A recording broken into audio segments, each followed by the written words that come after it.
Wow. Okay, so I wouldn't have done this, whole thing, but see, things have changed after I met this girl who, told me she falls in love a million times a day.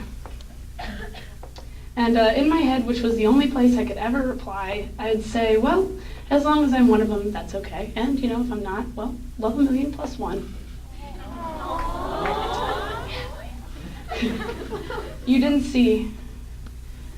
But when I'd wake up next to her, she'd tell me she quit smoking. And this was, let me tell you, this was every morning, and there'd be a pack back in her hand every day.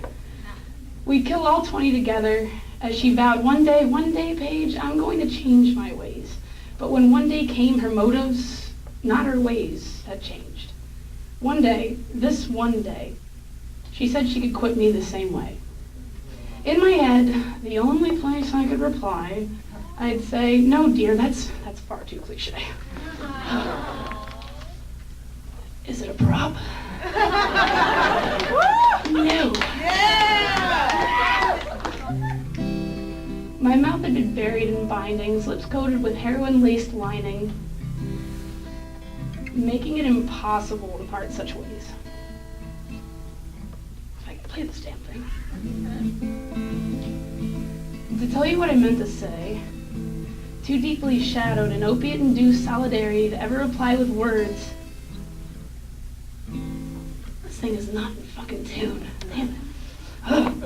And words are like actions in a funny way. If you fail to exercise either, nothing in your world will ever change.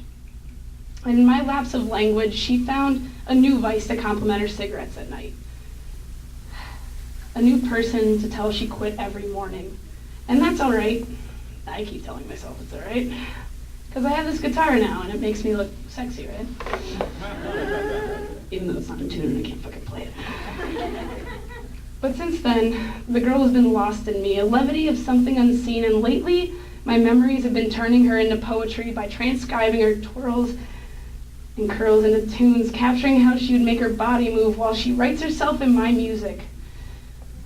With her motion, singing answers undisputed, her brain feverishly conducting her bones, as I'll find myself muted to the sound once more. And that's one so therapeutic. It reverberates through my veins. It still pours into my dreams. It's where these symphonies of slumber, wash over me and begin pounding with these infectious beats coming from my makeshift piece of personal percussion, now a gentle tapping on my rib cage. As if it were a door I could open, and through a peephole I could see. She was using it to ask a question. It's your heart I want. Could I have it, please? Yeah, I guess so. But that's the last I saw of her, because we're perpetually saying goodbye. And no matter what kind of treatments we tried together, we just couldn't get our heads on right. But my dreams were pretty pleasant, so if I may head back to sleep, I'll forget the inner resentment of a time when she was laying next to me.